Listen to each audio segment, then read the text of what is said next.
Hey guys, my name is Zack. Welcome to this week's episode of Collecting Weekly. This is the weekly podcast where we talk about the things that matter the most to me in collecting. Now, it's been a interesting few weeks since the last podcast. It's just me by myself today, so it'll be a little bit of a shorter podcast than normal. But there's a few things I wanted to talk about. First and foremost, we have a Hulkbuster re-release and a Mk43 re-release. And I think it's kind of silly that people are upset about this. I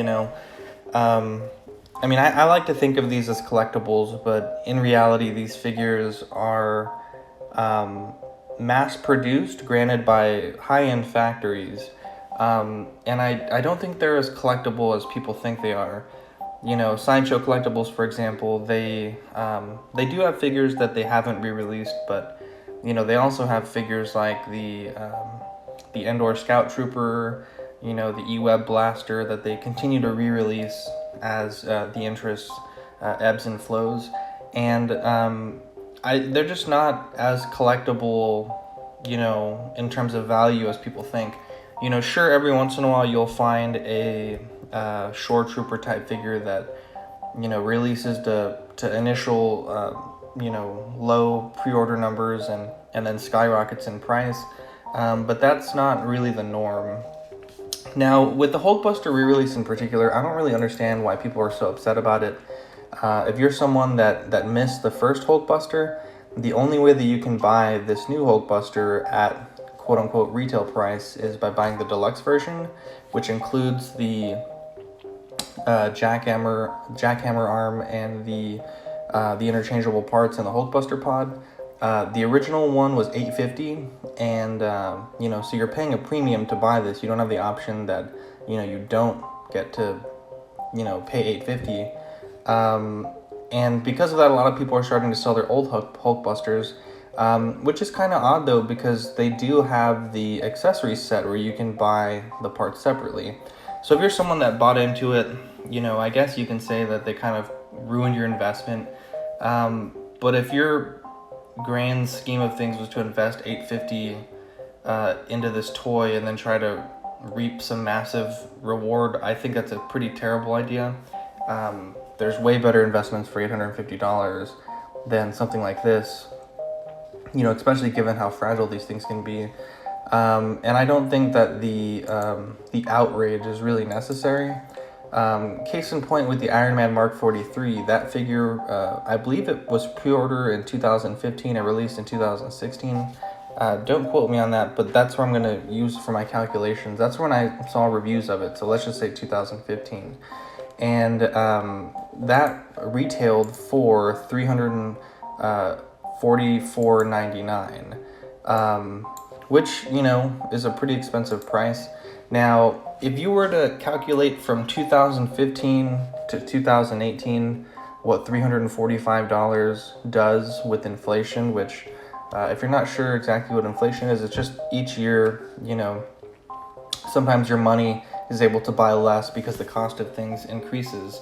And there's a great website called the US Inflation Calculator, and that's where I'm using my calculations from. So in 2015, a $345 Iron Man, if you purchase that same Iron Man in 2018 with the increase in cost for any number of consumer price reasons, is $367.45, and the new Iron Man Mk43, which is a re-release from what I understand, is $360. So it's actually $7 under inflation. It is $15 more than the original, but that's because the price of manufacturing and shipping and fuel, etc., has gone up quite significantly, and so that's why we're seeing that increase. I think it's just people that assume that they were going to get a deal on this, and good for Sideshow and Hot Toys for keeping the prices below inflation, but also at any rate the $367.45 or the $360 or less than what those figures were going for in the secondhand market. I think before the Hulkbuster re-release was announced, people were trying to list their Hulkbusters at like $1,300 and $1,400 for just the base Hulkbuster, and now the prices have gone down significantly. So I don't think that's the worst thing in the world. Hot Toys has announced an R2-D2 2.0, which is really annoying for a lot of people. The first release was, I believe, 220, and it came with nothing. It came with a remote, and this new one is, it's actually not that bad. Let me just get the price real quick, but it comes with pretty much everything. The only thing I think it doesn't come with is the, it's the rocket boosters that R2 uses in, I believe, episode 2 and episode 3. So for $243, so for about $30 extra, you're getting basically almost everything R2 has ever used in the series. My main concern about this is the fragile nature of the sideshow version. I can definitely imagine that this re-release might have some issues with parts breaking or parts being lost. It seems to be a lot of fragile parts. But I'm sure that when those who get it, do receive it, that they will be able to work out, what's fragile and what they should and shouldn't do. That's expected to be here July 2019 to September 2019. It is tempting, but, with my Hero Series R2-D2, I'm quite happy with it, and I can't imagine spending the money. It is interesting, though, in the pre-order photographs, you see the original trilogy C-3PO, which is something that we haven't seen yet in con or otherwise. We've seen the TFA Gold Arm C-3PO, so it's nice to see an OT C-3PO at least somewhat being in the works for Hot Toys. I imagine that the Red Arm version didn't gather quite the interest that they expected, and that's why we're seeing the gold OT version with this release. Generally speaking, from what I can remember, when a figure is teased in a pre-order pick, you usually have the official announcement, within the next few weeks to months, with Vader ESB being in the Luke pre-order picks. Same thing. It's just a matter of time before they announce it. But it is exciting. I mean, I know there's a lot of people that waited in hopes that they would get a more feature packed R2-D2, and their patience has been rewarded. But a lot of people are pretty upset that this is happening. It is what it is, though. That's collecting. My Vader head repaint video went up, and I think it did pretty good. Got a little bit of buzz on it. It was a really fun project. I'm not, an expert painter by any means, but I enjoyed painting it, and I think it came out pretty good. I'm not an expert on the eyes, and that's something that I want to practice on as the channel develops. But for now, I think it is pretty good for what it is. Spooktacular is over. It ended on the 31st, and it was pretty good. There was definitely less less rewards given out than last year from what I remember. And the rewards this year I think they were timed a little bit longer for the $1 rewards. But basically this year consisted of a bunch of $1 coupons and a few $5 coupons. And, I think my yield went from $50 of rewards to $85. So I'm definitely not complaining. That's $35. But it wasn't as grand as years past. I did miss one $5 code and several $1 codes, so I think this year's haul might have been like $50. But yeah, I mean, it's spooktacular. It was fun. I always like to participate in the group chats, and these group chats have rules where you're not supposed to talk.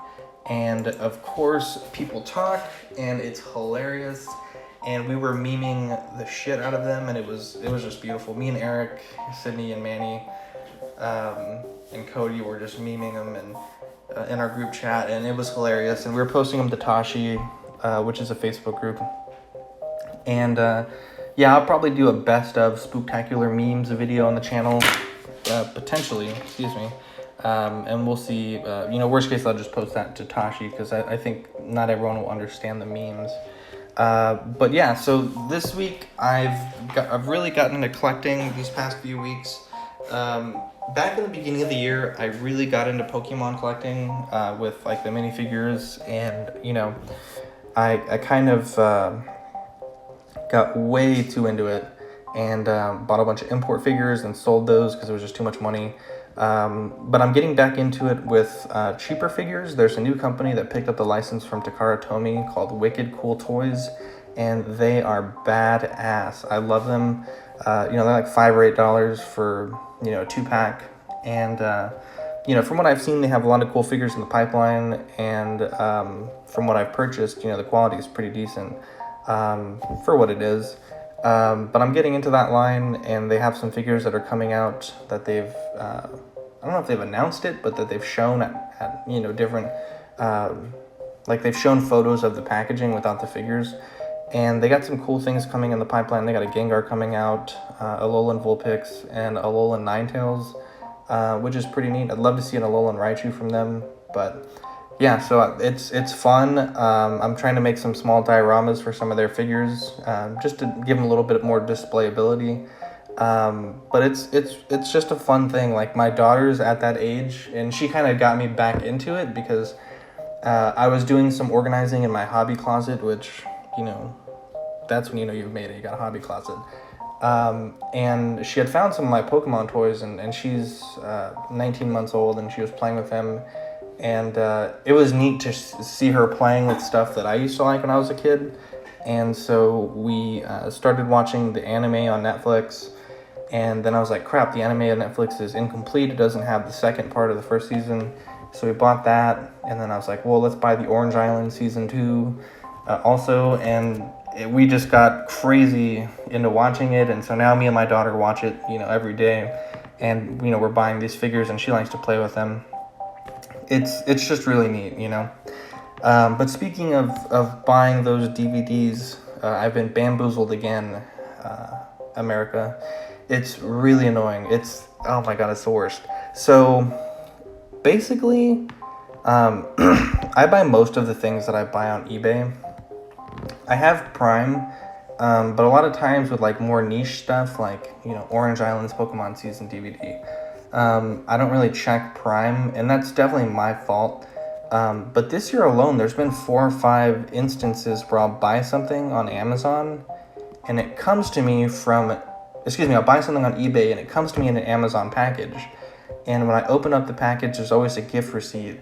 And, basically what happens is, for example, I bought the Orange Islands DVD for $11 on Amazon. And on eBay. Sorry, it's super early. I haven't had my coffee. But I bought $11 DVD on eBay.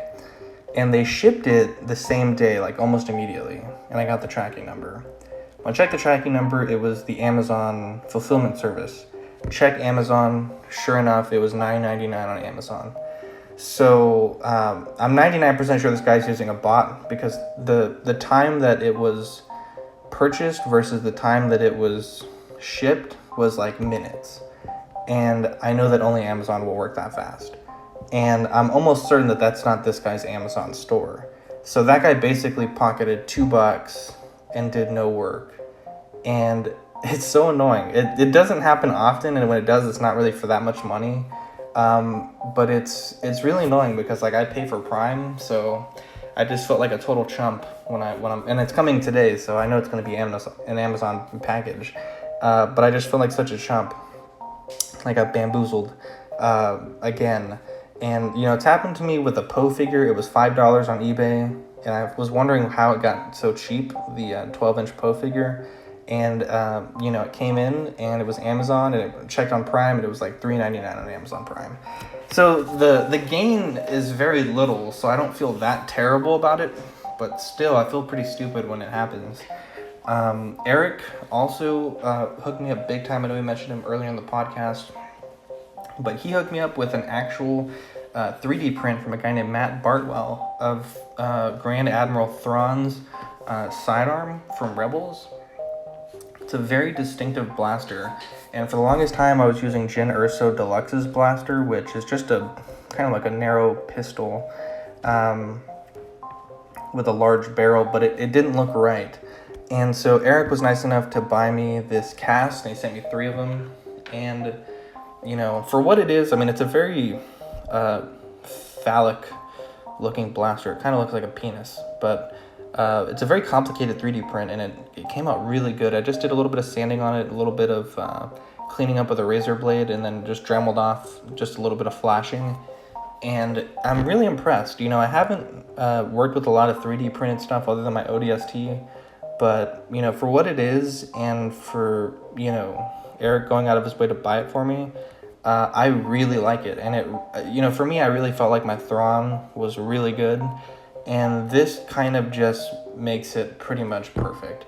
You know, I changed out the boots from the last time that I really shared it with the world, and I refutzed the outfit and kind of made it look a little less disheveled.